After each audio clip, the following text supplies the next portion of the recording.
hit him with that great popsicle. I'm not sure that counts as a disqualification because I don't believe precedent has been set.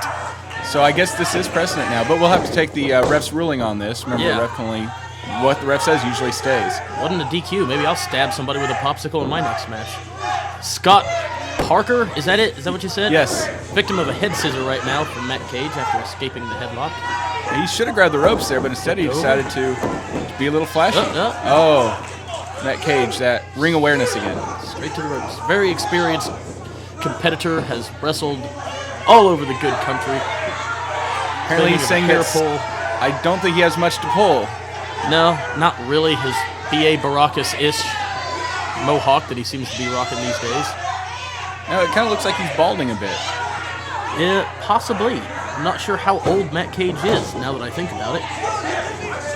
He does have a very ambiguous age. He could be anywhere between 20 and 405. 405. That's a very, very old age. Alex Castle arguing with the Jake. Oh, Scott went for a single leg there and got met with a boot. I need to get out of that corner. That's just bad. He's going to get tore up in there. Hard right hands for Matt Cage. One of the best punchers, even though punches are not legal. One of the best punchers I have ever seen.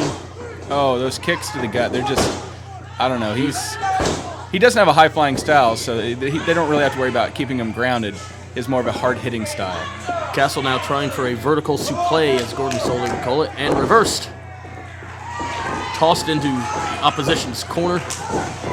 Tag into Joey O'Reilly. Joey O'Reilly, however, is a high flyer and apparently popular with the crowd. So. A lot of young girls there cheering for him. Indeed. Can't imagine why. Joey O'Reilly, though, a three-time former club champion. Alex Castle, a former club champion in his own right. Now, I know you mentioned it a bit earlier, but how was it wrestling Joey? I know you guys had a thing going on for about a month where he kept trying to take your gold. It looked like he actually was going to succeed for a while. In fact, during your match, he had a couple opportunities to do it, but you managed to worm your way out of it, if you would. Yeah, Joey, he's high-flying. The most dangerous thing about him, though, is his ability to absorb punishment. If you go back and watch that match, it took an insane amount of offense from me. Nice arm drag, though. Took an insane amount of offense by myself to actually put him down. He does throw a mean super kick. It's kind of like a boxer is throwing a haymaker punch. All he really needs is that one shot, and he can put a guy down, most likely for the 3. But anyways, here we go. Reverse of the whip. And another arm drag. Joey really seems to like those arm drags. Ricky Steamboat-esque. Yeah, I just compared Joey O'Reilly to Ricky Steamboat. Very, very skinny Ricky Steamboat. Very skinny, very pale Ricky Steamboat. Has the arm bar locked on, though. Cage unable to grab the ropes. We've seen him already get to the ropes twice. Not able to do so on this occasion. Alex Castle wants to get in there and give Joey some punishment. More of a bigger guy. Hard blows. Stiff forearms. Another reversal of the whip. See, impressive maneuver. Very athletic from Joey O'Reilly. Jump up and caught him in a Hurricane Rana. Now, have you ever had the chance to be in the ring against Matt Cage? Actually, one time, yes, but it was not a one-on-one match. It was a triple threat, contested elsewhere in pro wrestling over in the St. Louis area. Very intelligent and wily competitor, and as I stated earlier, throws a really mean, really devastating right hand.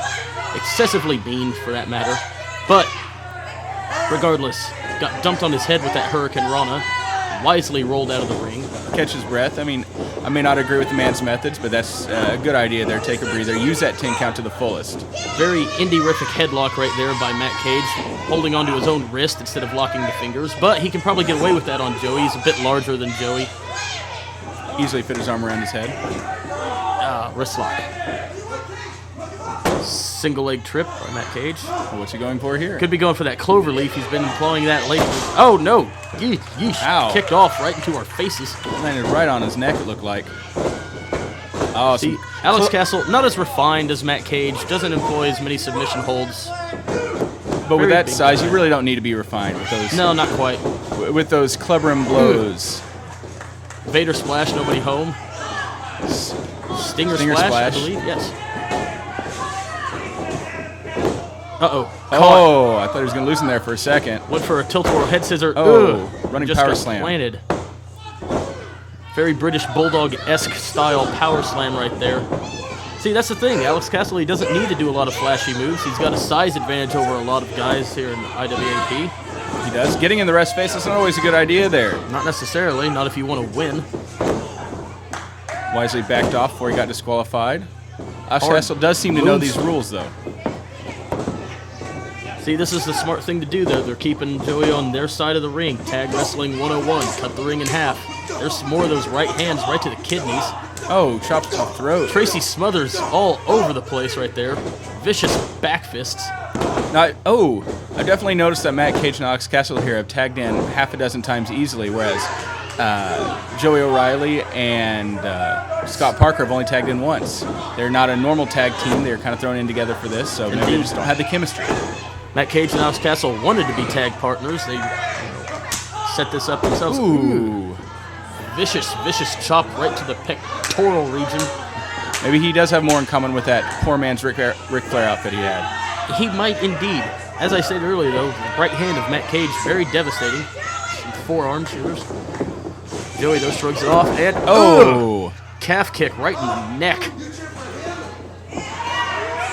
Now with some more words for the crowd. Not going to get the crowd to get behind you that way. Joey able to shoot the far side of the shoulder up. See, Cage, could have hooked the leg right there. Could have had the 3, perhaps. Stomped to the midsection. But maybe that message he sent was a little bit better than just trying to get a close 3 count. Possibly. Ooh, wishbone. Make a wish, Joey O'Reilly. Wishing not to be in the ring right now. These two definitely know all the ways around the rules. They go with those close fists, which are legal, but they stop it just before they get disqualified. They know how to go about that groin area, which causes a lot of damage. Cheap shot right there on Scott Parker. Good old-fashioned tag team wrestling right here. Don't know why he faked the tag right there, considering he walked by Alex Castle. They were just trying to irritate the crowd some more. Well, the smart thing is that, you got all these guys that are very emotional, and you lure them into the ring like that, take a couple cheap shots on the guy behind the ref's back, try to get a win, wear him down.